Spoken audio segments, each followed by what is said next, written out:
श्रीमद् भगवद गीता 11वां अध्याय विश्वरूप दर्शन योग।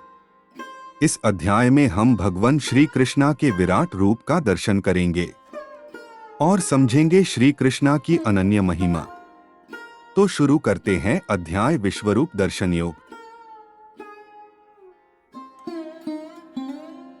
अर्जुन ने कहा, मुझ पर करुणा कर। आप द्वारा प्रकट किए गए परम गुह्य आध्यात्मिक ज्ञान को सुनकर अब मेरा मोह दूर हो गया है।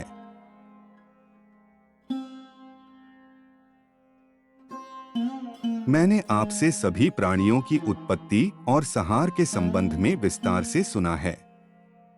हे कमल नयन, मैंने आपकी अविनाशी महिमा को भी जाना है। हे परमेश्वर, तुम वास्तव में वही हो जिसका आपने मेरे समक्ष वर्णन किया है, किंतु हे परम पुरुषोत्तम, मैं आपके विराट रूप को देखने का इच्छुक हूं।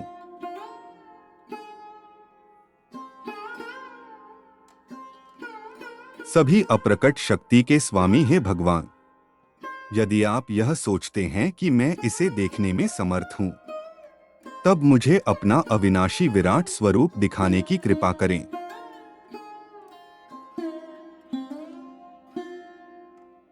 परमेश्वर ने कहा, हे पार्थ, अब तुम मेरे सैकड़ों और हजारों अद्भुत दिव्य रूपों को विभिन्न आकारों और बहुरंगी रूपों में देखो।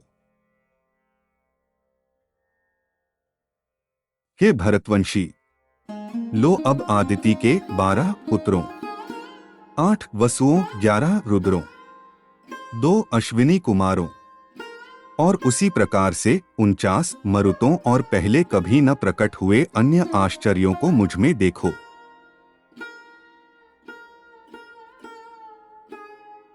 हे अर्जुन, सभी चर और अचर सहित समस्त ब्रह्मांडों को एक साथ मेरे विश्वरूप में देखो। इसके अतिरिक्त तुम कुछ और भी देखना चाहो तो वह सब मेरे विश्वव्यापी रूप में देखो।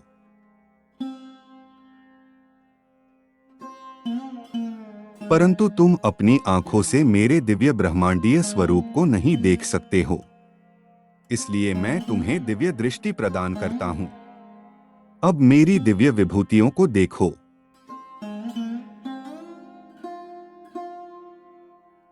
संजय ने कहा, हे राजन, इस प्रकार से कहकर योग के स्वामी महायोगेश्वर श्री कृष्ण ने अर्जुन को दिव्य विश्वरूप दिखाया।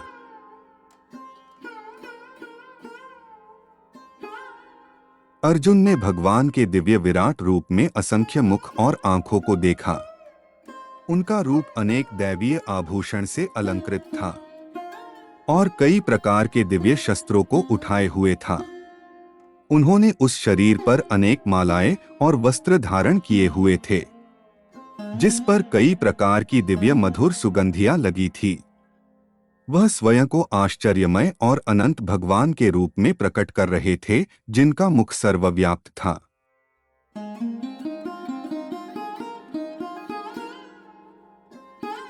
यदि आकाश में हजारों सूर्य एक साथ उदय होते हैं, तो भी उन सबका प्रकाश भगवान के दिव्य तेजस्वी रूप की समानता नहीं कर सकता।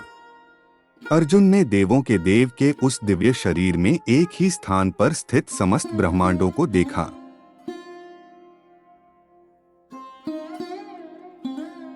विश्वरूप दर्शन योग तब आश्चर्य में डूबे अर्जुन के शरीर के रोंगटे खड़े हो गए और वह मस्तक को झुकाए भगवान के समक्ष हाथ जोड़कर इस प्रकार प्रार्थना करने लगा।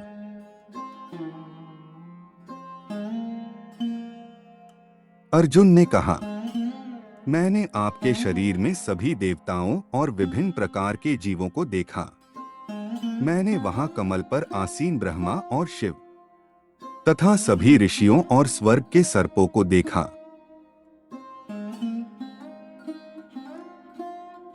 मैं सभी दिशाओं में अनगिनत भुजाएं, उदर, मुंह और आंखों के साथ आपके सर्वत्र फैले हुए अनंत रूप को देखता हूं। हे ब्रह्मांड के स्वामी, आपका रूप अपने आप में अनंत है। मुझे आप में कोई आरंभ, मध्य और अंत नहीं दिखता।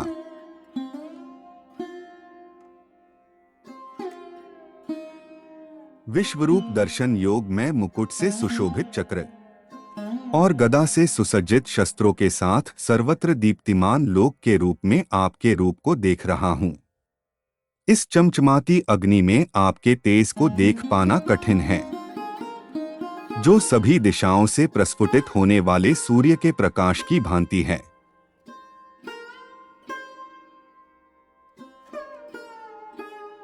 मैं आपको परम अविनाशी मानता हूँ।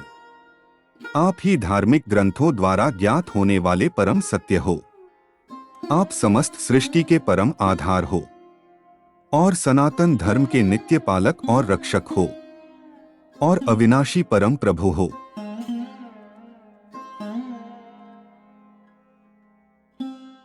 आप आदि, मध्य और अंत से रहित हैं और आपकी शक्तियों का कोई अंत नहीं है। सूर्य और चंद्रमा आपके नेत्र हैं और अग्नि आपके मुख के तेज के समान है, और मैं आपके तेज से समस्त ब्रह्मांड को जलते देख रहा हूं।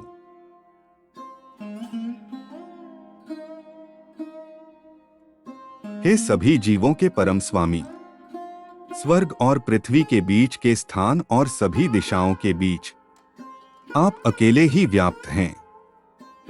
मैंने देखा है कि आपके अद्भुत और भयानक रूप को देखकर तीनों लोग भय से कांप रहे हैं।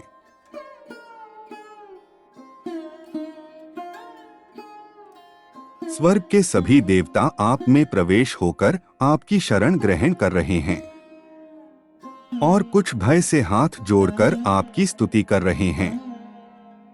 महर्षि और सिद्धजन पवित्र स्रोतों का पाठ कर और अनेक प्रार्थनाओं के साथ आपकी स्तुति कर रहे हैं।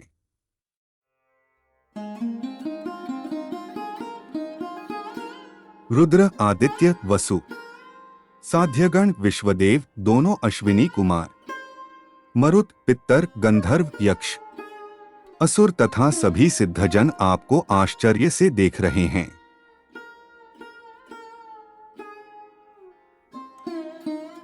हे सर्वशक्तिमान भगवान, अनेक मुख, नेत्र, भुजा, जांघें, पांव, पेट तथा भयानक दांतों सहित आपके विकराल रूप को देखकर समस्त लोक भय से त्रस्त है, और उसी प्रकार से मैं भी।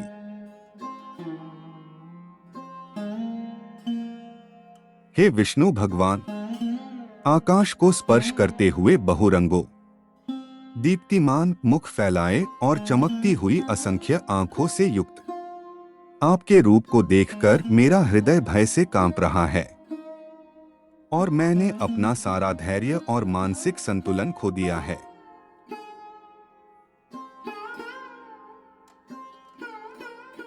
प्रलय के समय की प्रचंड अग्नि के सदृश तुम्हारे अनेक मुखों के विकराल दांतों को देखकर मैं भूल गया हूं कि मैं कहां हूं और मुझे कहां जाना है। हे देवेश, आप ब्रह्मांड के आश्रयदाता हैं। कृपया मुझ पर करुणा करो।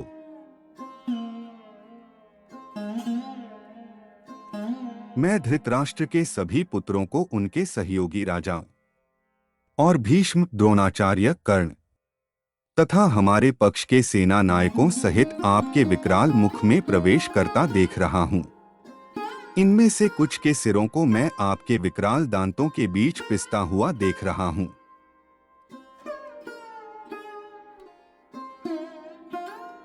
जिस प्रकार से नदियों की कई लहरें समुद्र में प्रवेश करती हैं, उसी प्रकार से ये सब महायोद्धा आपके धधकते मुख में प्रवेश कर रहे हैं। जिस प्रकार से पतंगा तीव्र गति से अग्नि में प्रवेश कर जलकर भस्म हो जाता है, उसी प्रकार से ये सेनाएं अपने विनाश के लिए तीव्र गति से आपके मुख में प्रवेश कर रही हैं।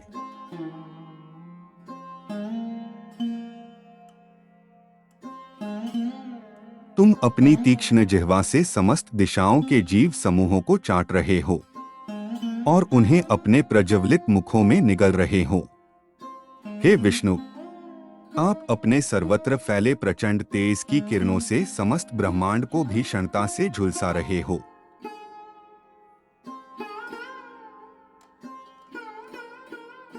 हे देवेश, कृपया मुझे बताएं कि अति उग्र रूप में आप कौन हैं? मैं आपको प्रणाम करता हूं। कृपया मुझ पर करुणा करें। आप समस्त सृष्टियों से पूर्व आदि भगवान हैं। मैं आपको जानना चाहता हूं और मैं आपकी प्रकृति और प्रयोजन को नहीं समझ पा रहा हूं।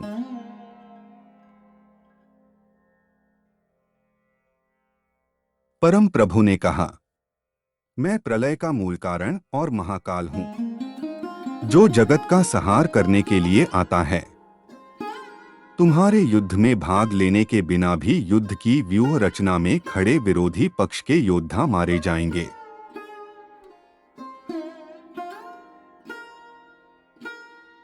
इसलिए उठो, युद्ध करो और यश अर्जित करो।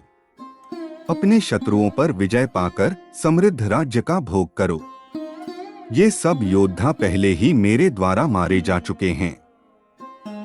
हे श्रेष्ठ धनुर्धर, तुम तो मेरे कार्य को संपन्न करने का केवल निमित्त मात्र हो।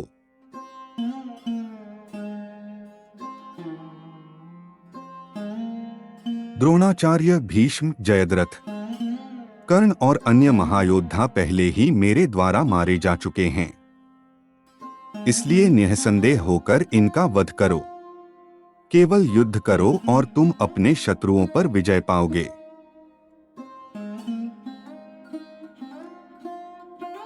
संजय ने कहा।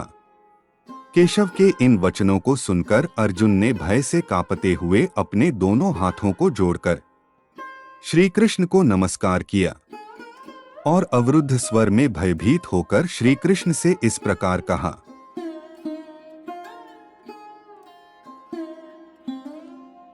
अर्जुन ने कहा, हे ऋषिकेश, ये उचित है कि आपके नाम श्रवण और यश गान से संसार हर्षित होता है।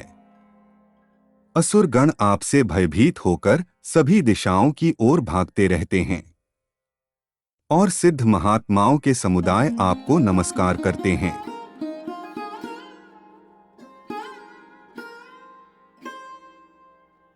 हे सर्वश्रेष्ठ, आप ब्रह्मा से श्रेष्ठ और आदि सृष्टा हो, तब फिर वह आपको नमस्कार क्यों न करें? हे अनंत, हे देवेश, हे जगत के आश्रयदाता, आप सभी कारणों के कारण और अविनाशी हैं। आप व्यक्त और अव्यक्त से परे अविनाशी सत्य हो।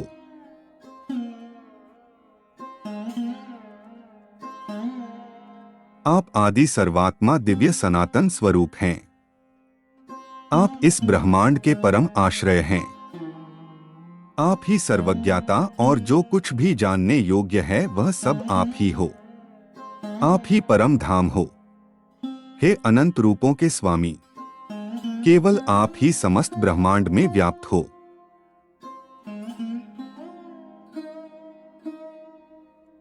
आप वायु, यम, अग्नि, जल और चंद्रमा के देवता हैं। आप ब्रह्मा के पिता और सभी जीवों के प्रपितामह हैं। अथ मैं आपको हजारों बार और बार बार नमस्कार करता हूं।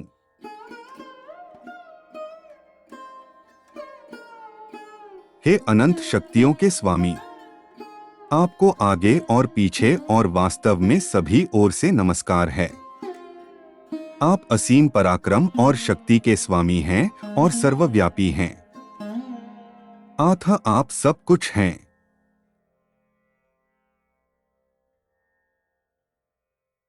आपको अपना मित्र मानते हुए मैंने धृष्टतापूर्वक आपको हे कृष्ण, हे यादव, हे प्रिय मित्र कहकर संबोधित किया, क्योंकि मुझे आपकी महिमा का ज्ञान नहीं था।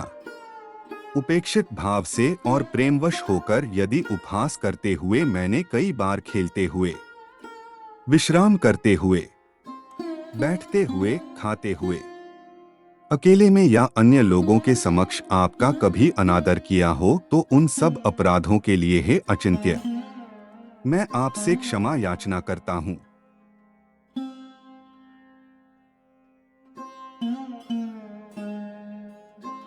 आप समस्त चराचर के स्वामी और समस्त ब्रह्मांडों के जनक हैं। आप परम पूजनीय आध्यात्मिक गुरु हैं। हे अतुल्य शक्ति के स्वामी, जब समस्त तीनों लोकों में आपके समतुल्य कोई नहीं है, तब आपसे बढ़कर कोई कैसे हो सकता है?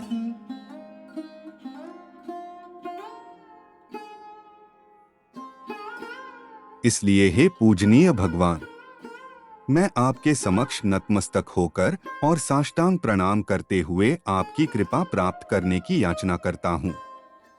जिस प्रकार पिता पुत्र के हठ को सहन करता है, मित्र इष्टता को, और प्रियतम अपनी प्रेयसी के अपराध को क्षमा कर देता है, उसी प्रकार से कृपा करके मुझे मेरे अपराधों के लिए क्षमा कर दो।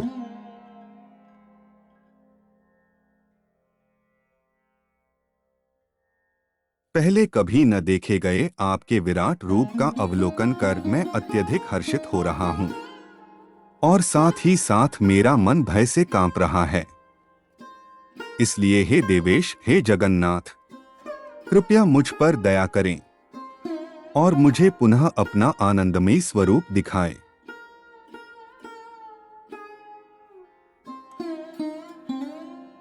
हे सहस्र बाहु, यद्यपि आप समस्त सृष्टि में अभिव्यक्त हैं, किंतु मैं तुम्हारे मुकुटधारी चक्र और गदा उठाए हुए चतुर्भुज नारायण रूप के दर्शन करना चाहता हूँ।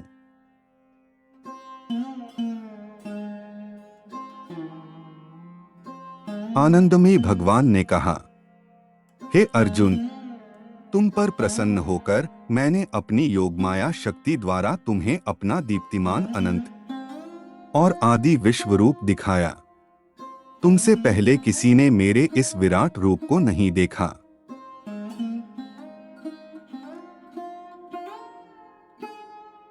हे कुरुश्रेष्ठ, न तो वेदों के अध्ययन से और न ही यज्ञ, कर्मकांडों, दान, पुण्य, यहाँ तक कि कठोर तप करने से भी किसी जीवित प्राणी ने मेरे विराट रूप को कभी देखा है जिसे तुम देख चुके हो।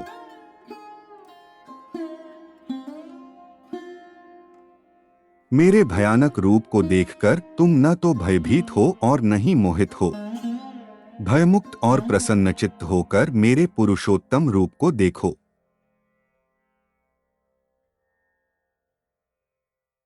संजय ने कहा।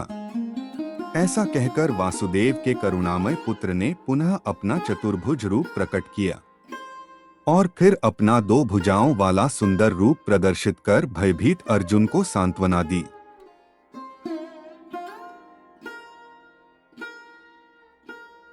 अर्जुन ने कहा, हे जनार्दन, आपके 2 भुजा वाले मनोहर मानव रूप को देखकर मुझ में आत्मसंयम लौट आया है और मेरा चित्त स्थिर होकर सामान्य अवस्था में आ गया है।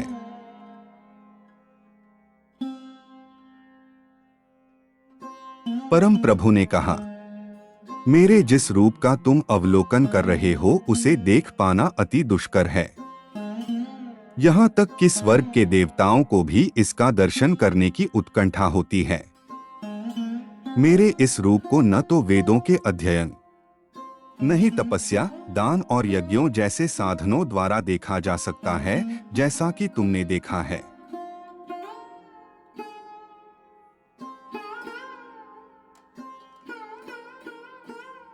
हे अर्जुन, मैं जिस रूप में तुम्हारे समक्ष खड़ा हूं उसे केवल अनन्य भक्ति से जाना जा सकता है।